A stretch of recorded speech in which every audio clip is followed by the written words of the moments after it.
नमस्कार दोस्तों। आप सभी का स्वागत है आपके अपने YouTube चैनल मानव जीवन में। दोस्तों, लाइफ में सभी आगे बढ़ना चाहते हैं और लाइफ में आगे बढ़ने के लिए हमें रोज ही कुछ नया सीखना चाहिए और आगे बढ़ना चाहिए। तो चलिए आज की प्रस्तुति शुरू करते हैं। श्री शिवाय नमस्तुभ्यम। हर हर महादेव। दोस्तों, आप सभी लोग जानते हैं कि 25 अक्टूबर 2024 यानी शुक्रवार को पड़ रही है कार्तिक महीने की नवमी तिथि। और दोस्तों, ये वो नवमी तिथि है जो कार्तिक महीने में पड़ने वाली सबसे बड़ी तिथि है, क्योंकि यह शुक्रवार के दिन पड़ रही है और इसका बहुत ही बड़ा और विशेष महत्व होता है। पूज्य गुरु जी ने कहा है कि अगर कभी भी मौका लग जाए और कार्तिक महीने की नवमी तिथि शुक्रवार को पड़ जाए तो आप लोगों को 11 चावल के दाने का उपाय तो अवश्य ही करना चाहिए। इन दोनों का संयोग बहुत कम आता है और इसी के साथ में गुरुजी ने अपनी शिव पुराण कथा में बताया है कि इस दिन आपको 11 चावल दाने का उपाय तो आपको अवश्य ही करना चाहिए, क्योंकि ऐसा दिन पूरे साल में सिर्फ एक ही बार आता है। और दोस्तों, आप सभी लोग जानते हो कि शुक्रवार नवमी का अगर सबसे बड़ा कोई उपाय है तो वो 11 चावल के दाने वाला उपाय है। तो दोस्तों, इस शुक्रवार के दिन आप लोगों को इस 11 चावल के दाने वाले उपाय को जरूर करना है। बहुत सारे लोग होंगे जिन लोगों ने इस उपाय को ना किया हो, मतलब पूरा साल निकल गया, उन्होंने किसी भी दिन इस 11 चावल के दाने वाले उपाय को ना किया हो। पर दोस्तों, आपके पास एक आखिरी मौका बचा हुआ है जो कि 25 अक्टूबर के दिन है। तो इस दिन आप लोगों को इस वाले उपाय को जरूर कर लेना है। भले ही आपने पूरे महीने भर इस उपाय को ना किया हो, पर अगर आपने इस कार्तिक महीने के नवमी के दिन अगर इस वाले उपाय को कर लिया तो आपको इस उपाय को करने का वो फल मिलेगा जिसकी आपने कभी कल्पना भी नहीं करी होगी। इसीलिए आप लोग इस वाले उपाय को एक बार जरूर कर लेना है, ताकि आप लोगों के हाथ से यह मौका ना जा सके और आपको इस उपाय को करने का फल मिल सके। दोस्तों, यह उपाय पंडित जी ने अपनी अभी की ही श्री शिव महापुराण की कथा में बताया है।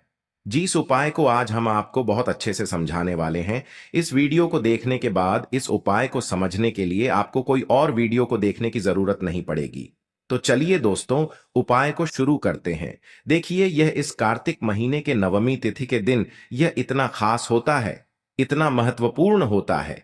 देखा गया है कभी कभी बड़े बड़े पूजा पाठ अनुष्ठान से जो मनोकामना पूर्ण नहीं होते, वो कार्तिक महीने के शुक्रवार नवमी के दिन एक छोटे से उपाय करने से ही आपकी मनोकामना पूर्ण हो जाती है। और बहुत सारे लोगों ने इस उपाय को किया भी है और उनको इस उपाय को करने का फल भी जरूर मिला है। अगर आप लोग भी इस उपाय को करना चाहते हैं तो आप इस उपाय को पहले अच्छे से समझ लेना, सुन लेना, उसके बाद करना। आपको इस उपाय का फल जरूर मिलेगा। और इस उपाय को कर लेने से आपके घर में चाहे किसी भी प्रकार की दुख और समस्या क्यों ना चल रही हो, आपको उसका कारण भी नहीं पता है कि भाई यह समस्या किस कारण से चल रही है, उसका कुछ भी कारण हो सकता है, जैसे पितृदोष हो सकता है या किसी भी तरह का मंगल दोष भी हो सकता है। तो इस दिन आप लोगों को यह वाला उपाय कर लेना है। यह एक ऐसा उपाय है जिस उपाय को अगर किसी विशेष दिन पर किया जाए तो भाई उस विशेष दिन का जो है वह तो हमें मिलता ही मिलता है, पर हमने उस दिन पर इस उपाय को किया है तो हमें उससे भी बड़ा फल मिलता है और फल बहुत जल्दी मिलता है, क्योंकि आप इस उपाय को बहुत ही बड़े और विशेष दिन पर कर रहे हो। तो चलिए अब उपाय के बारे में बात करते हैं, लेकिन उससे पहले आप लोगों को यह जानना आवश्यक है कि आखिर यह उपाय किस समय करना है, किसको करना है और कैसे करना है। तो चलिए हम आगे आपको वीडियो में एक एक करके बता देते हैं। लेकिन उससे पहले अगर आप लोग हमारे चैनल पर पहली बार आए हैं या फिर मेरी आवाज आज पहली बार सुन रहे हैं तो हमारे चैनल को सब्सक्राइब जरूर कर लेना और इस वीडियो को लाइक करके कमेंट बॉक्स में श्री शिवाय नमस्तुभ्यम ओम नम शिवाय जरूर टाइप कर देना। तो दोस्तों, इस 11 चावल के दाने वाले उपाय को हमें इस शुक्रवार के दिन कैसे करना है, किसको करना है, किस समय करना है और कहां पर करना है, ये सारे सवालों के जवाब आपको इस वीडियो में मिल जाएंगे। और जो ये वीडियो देखेगा भाई, उसको 11 चावल के दाने वाला उपाय जरूर करना चाहिए, क्योंकि इस दिन एक चावल के दाने का भी बहुत ही बड़ा और विशेष महत्व होता है। और जब बात आ जाए 11 चावल के दाने की, तो ये सोने पे सुहागा वाली बात हो जाती है और ये एक बहुत ही बड़ा उपाय हो जाता है इस शुक्रवार नवमी का। तो अब दोस्तों, इस 11 चावल के दाने वाले उपाय को आखिर करना किसको है? सबसे पहले हम लोग वो बात जान लेते हैं। तो देखो, घर की जो बड़ी माताएं बहनें होती हैं, उन माताओं बहनों में से कोई भी एक बड़ी माता बहन इस वाले उपाय को कर सकती है। और दोस्तों, अगर आप चाहें तो अपने घर में से सभी सदस्यों को भी इस उपाय को करवा सकते हैं। अगर किसी व्यक्ति की खुद की कोई मनोकामना है, खुद की कोई दुख और परेशानी है जो कि वह अपने लिए ही करना चाहता है इस वाले उपाय को, तो वह खुद अपने लिए भी कर सकता है। बाकी अगर कोई घर में से ऐसा है जो कि अपने पूरे घर परिवार की सुख और शांति के लिए ये वाला उपाय करना चाहता है, तो भाई वह भी कर सकता है, उसमें भी कोई दिक्कत वाली बात नहीं है। कहने का मतलब यह है कि इस उपाय को हर एक सदस्य भी कर सकता है और पूरे घर परिवार के सदस्य के लिए घर की बड़ी माताओं बहनों में से कोई एक माता बहन भी कर सकती है। माताएं बहनें अगर घर में उपस्थित न हो या वो यह वाला उपाय न कर पा रही हो, तो फिर घर का कोई बड़ा सदस्य भी इस 11 चावल के दाने वाले उपाय को कर सकता है, चाहे फिर वह पुरुष ही क्यों ना हो, उसमें कोई भी दिक्कत वाली बात नहीं है। अब दोस्तों, इस 11 चावल के दाने वाले उपाय को हमें करना कहां पर है? हमें इसे शिव जी के मंदिर में जाकर करना है। बहुत सारे लोग प्रश्न करते हैं, हर एक उपाय को करते समय क्या हम इस उपाय को घर पर कर सकते हैं? तो इस वाले उपाय को आप घर पर नहीं कर सकते हो। इस वाले उपाय को करने के लिए आपको शिव जी के मंदिर ही जाना पड़ेगा। उसके बाद में दोस्तों, जो अगला प्रश्न निकल कर आता है वो यह आता है इस उपाय को लेकर कि आखिर इस उपाय को हमें किस समय करना है, सुबह के समय करना है कि शाम के समय करना है? तो देखो, इस वाले उपाय को आप लोग सुबह के समय भी कर सकते हो और शाम के समय प्रदोष काल में भी कर सकते हो। अब अगर आप पूछो कि भाई सबसे उत्तम समय कौन सा रहेगा इस 11 चावल के दाने वाले उपाय को करने का, तो हम आपसे बस यही कहेंगे कि इस उपाय को आप सुबह के समय करेंगे तो ज्यादा बेहतर होगा। बाकी अगर प्रदोष काल शाम के समय भी करेंगे तो भी अच्छा होगा, उसमें कोई भी दिक्कत वाली बात नहीं है। तो अब दोस्तों, जो अगली सबसे बड़ी और महत्वपूर्ण बात आती है वो यह आती है कि सुबह अगर हम उपाय को करेंगे तो हमें कितने बजे से लेकर कितने बजे तक के बीच में करना है, और शाम के समय प्रदोष काल में करेंगे तो हमें कितने बजे से लेकर कितने बजे के बीच में करना है। तो देखो, सुबह जितनी जल्दी हो सके आप उपाय को करने की कोशिश करना। बाकी अगर किसी कारणवश लेट भी हो जाओ, थोड़ी देर भी हो जाए, तो 10 या 11 बजे तक भी आप उपाय कर लेना, पर 12 बजे से ज्यादा देरी ना हो, ठीक है? इस बात का ध्यान रखना। उसके बाद में दोस्तों, अगर शाम के समय प्रदोष काल की बात करें, प्रदोष काल का जो समय होता है वो शाम के 6 बजे से शुरू हो जाता है। मतलब शाम के 6 बजे से लेकर 7 बजे के बीच का जो समय होता है, यह समय प्रदोष काल का समय होता है। पर अभी जो मौसम चल रहा है, इस मौसम में जो है शाम बहुत देरी से होती है, तो आप इस उपाय को 7 या 8 बजे के बीच में भी कर सकते हो। मतलब शाम के 6 बजे से रात 8 बजे के बीच में आप कभी भी इस वाले उपाय को कर सकते हो, उसमें कोई भी दिक्कत वाली बात नहीं है। अब दोस्तों, यहां पर इस उपाय को लेकर एक और सबसे बड़ी बात यह निकल कर आती है कि इस 11 चावल के दानों को हमें लेना कहां से होता है, और हमें इस उपाय को करने के साथ में क्या और कुछ भी सामग्री ऐसी होती है जो शिव जी के मंदिर लेकर जानी पड़ती है। तो देखो, यहां पर हम आपको बता दें, सबसे पहले आप लोग ये जान लो कि यह जो 11 चावल के दाने वाला उपाय है, सिर्फ और सिर्फ आप उपाय की सामग्री लेकर कभी भी शिव जी के मंदिर मत जाना, क्योंकि हमें भगवान के सामने यह नहीं दर्शाना है कि अगर हम भगवान शिव जी के मंदिर आए हैं तो अपने फायदे के लिए आए हैं। तो इसलिए जो भी पूजन सामग्री है, उपाय सामग्री है, 11 चावल के दाने, इसके साथ में आपको पूजन सामग्री भी जरूर लेकर जाना है।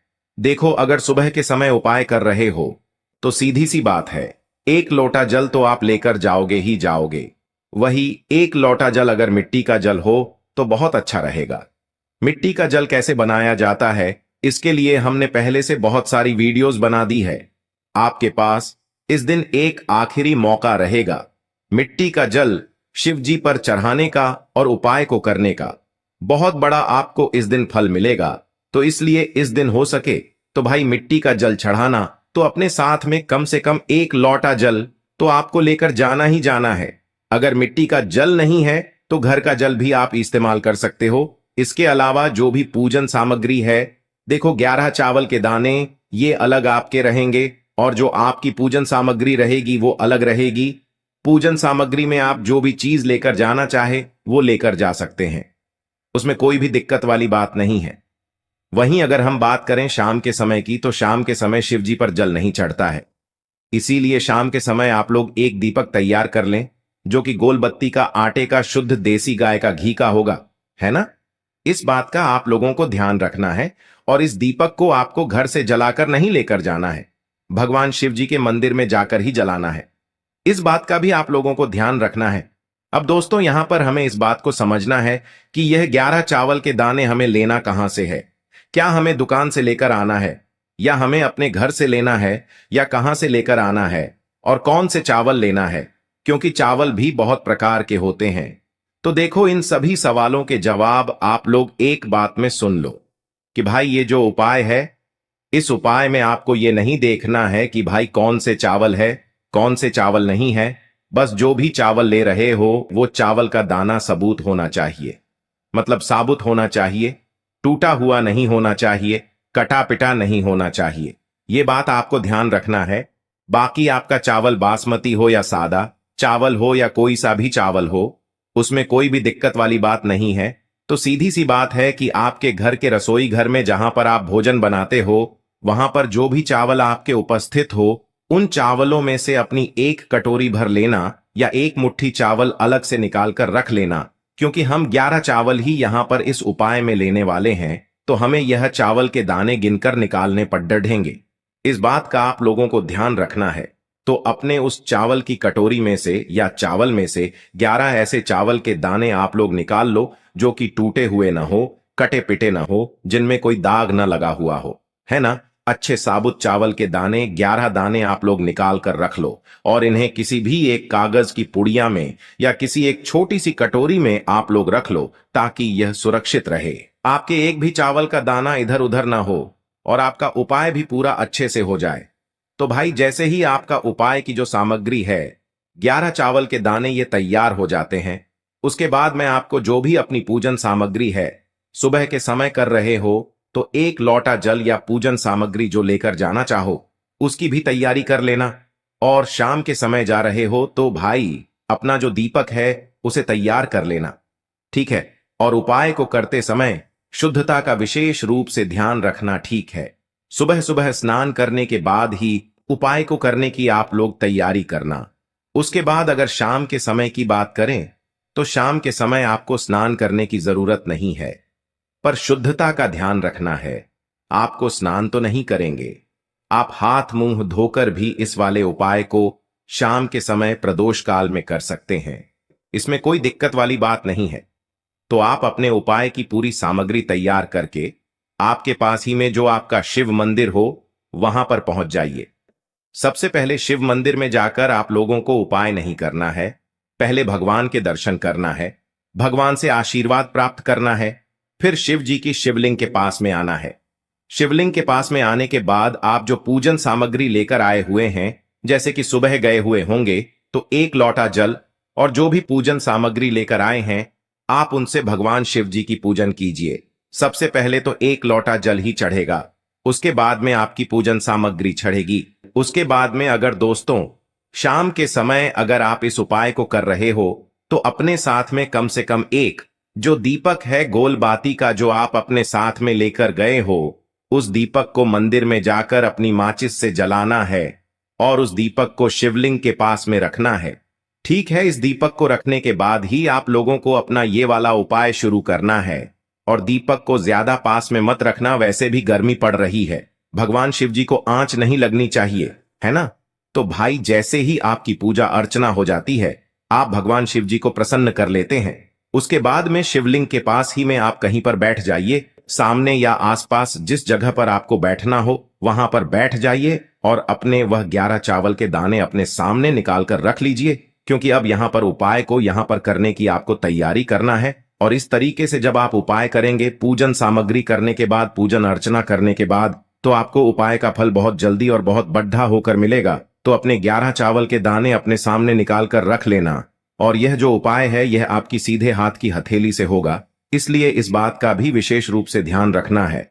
तो सीधे हाथ की हथेली का प्रयोग करके ही आप लोग अपना इस वाले उपाय को करना। पर अपने सामने जो भी आपकी कागज की पुड्डियां है उसको खोल कर रख लो, या कटोरी है तो भाई उसे अपने सामने रख लो और अपने वह 11 चावल के दाने निकाल लो। ठीक है।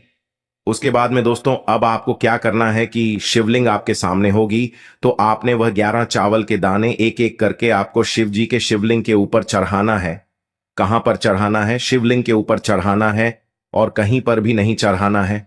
आपको अपने हथेली से तो शिवलिंग के ऊपर चढ़ना है, भले ही फिर वो अपने आप जलाधारी पर गिर जाए या मतलब वहीं पर गिर जाए, उसमें कोई दिक्कत वाली बात नहीं है, पर आप चढ़ाओ शिवलिंग के ऊपर ही। तो आपको क्या करना है, अपना पहला चावल का दाना उठाना है, श्री शिवाय नमस्तुभ्यम बोलना है और शिवलिंग पर चढ़ा देना है। इसी तरीके से दूसरा चावल का दाना उठा है, शिवलिंग पर चढ़ाना है और मंत्र बोल देना है। और फिर तीसरा चावल का दाना उठाना है, श्री शिवाय नमस्तुभ्यम बोलना है और चढ़ा देना है। इसी प्रकार से आपको पूरे 11 चावल के दाने एक एक करके शिव जी के शिवलिंग के ऊपर चढ़ाना है और भगवान से प्रार्थना करते जाना है। मतलब प्रार्थना तो आपको आखिरी में करना है, पर हर एक चावल के दाने को चढ़ाते समय श्री शिवाय नमस्तुभ्यम जरूर बोलना है। उसके बाद ही में यह चावल का दाना शिवलिंग के ऊपर आपको चढ़ाना है। जैसे ही आपके 11 चावल के दाने शिवलिंग के ऊपर चढ़ जाते हैं, तो भाई उसके बाद में आपको क्या करना है, भगवान से अपनी मनोकामना बोलना है। मनोकामना भी कब बोलना है? जब आपका 11 चावल का दाना आपके सीधे हाथ की हथेली में हो और आप उसे चढ़ाने के लिए जा रहे हो। श्री शिवाय नमस्तुभ्यम बोलकर उस आखिरी चावल के दाने को शिवलिंग के ऊपर चढ़ा देना और भगवान से फिर अपनी वह मनोकामना बोल देना, जिस मनोकामना के लिए आप लोग अपना यह वाला उपाय कर रहे हो, जिस भी दुख और परेशानी के लिए आप लोग अपना यह वाला उपाय कर रहे हो। उसके बाद में जैसे ही आप अपनी मनोकामना बोल देते हो, आपका यह वाला उपाय पूरा हो जाता है। पर दोस्तों, उपाय को करने के बाद आप लोगों को 2 मिनट भगवान शिव जी के मंत्र का जाप जरूर करना है, और मंत्र का जाप करने के बाद भगवान से एक और बार प्रार्थना करना है अपनी मनोकामना के लिए, या अपनी जो भी दुख और परेशानी है उसके लिए। इसके बाद में आप लोग भगवान को देखकर, भगवान से प्रार्थना करके, उनसे आशीर्वाद लेकर वहां से उठ सकते हैं और अपने घर पर जा सकते हैं। बस दोस्तों, यहां पर यह वाला उपाय पूरा हो जाता है। इस तरीके से जो भी व्यक्ति छोटी छोटी चीजों का ध्यान रखते हुए इस 11 चावल के दाने वाले उपाय को करेगा, निश्चित सी बात है उसे उसकी मनोकामना जल्द ही पूर्ण होगी, और जो भी दुख और परेशानी है वो भी बहुत ही जल्दी दूर होंगे। आज के लिए बस इतना ही इस वीडियो में दी गई जानकारी। अगर आपको अच्छी लगी हो तो प्लीज हमारे चैनल मानव जीवन को सब्सक्राइब करें, लाइक करें, और हमारे वीडियो में अंत तक बने रहने के लिए धन्यवाद।